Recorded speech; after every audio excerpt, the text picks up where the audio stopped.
अपने मन से जो खड़ाओं को प्रकट किया है, जब खड़ाओं से राम जी ने प्रकट किया है तो भरत जी को दी है, तो भरत जी ने हाथ में लेकर के नीचे नहीं रखी, बोले मेरे भैया हैं, और भैया को सिर पर बैठाया जाता है, तो उसी खड़ाओं को, भैया की खड़ाओं को सिर पर बैठा है।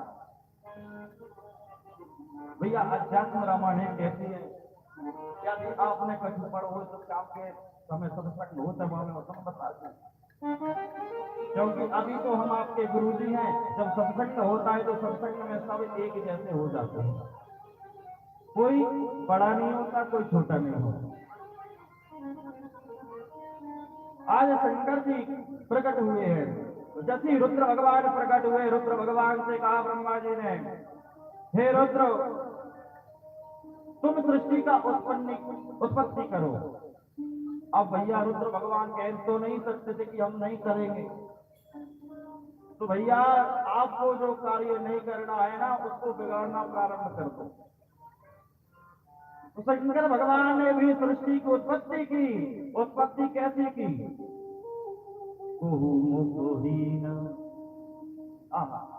कछु के मूड़ ही मूड़ लगा दे, दशहरा को विसर्जन बना दो, और कछु के हाथ लगाओ ही भूल गए, हाथ लगाओ भूल गए, कछु के मुंड और हाथ ही नहीं लगाए, पैर पैर और धड़क के लगा, और तमोगुणी ऐसी उन्होंने सृष्टि उत्पत्ति की, पता है एक दूसरे में लड़ झगड़ करके मरने लगे।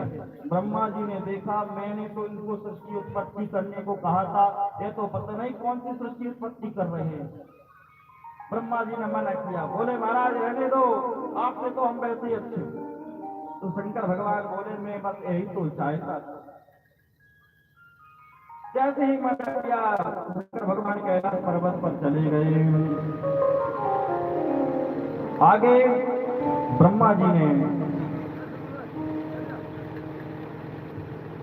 प्रकट किया है,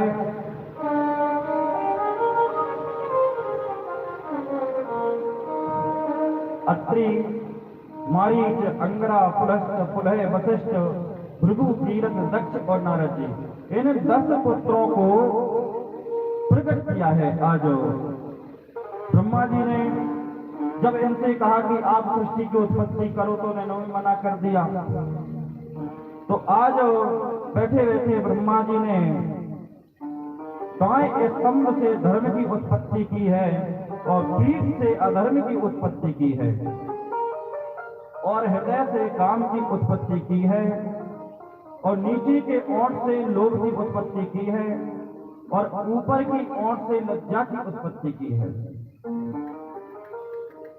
लज्जा की बात आ गई तो हम आपको बताएं माता बहनों, क्योंकि हमारी जो संस्कृति है ना उसमें ऐसा कहीं नहीं लिखा है कि तुम एक एक हाथ की घूंघट करो, सत्य बात है।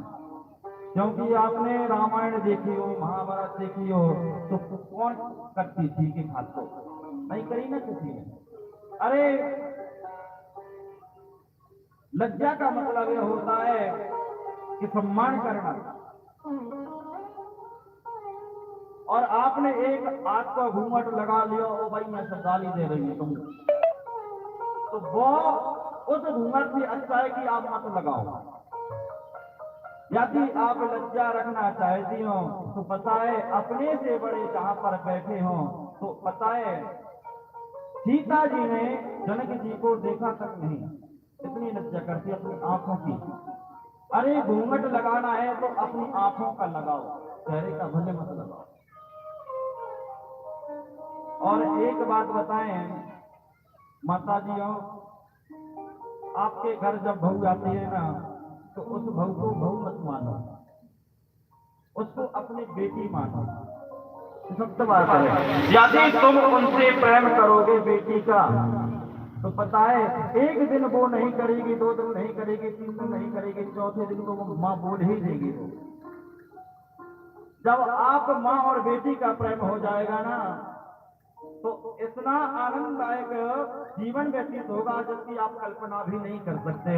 और आपने सोच लिया कि मेरे मोड़ा की बहू है, तो बहू कैसी होता तुम सब जानते हो। बहू और सास मत बनो, माँ बेटी बनो, क्योंकि माँ बेटी का प्रेम एक अत्यंत अलोकनीय है।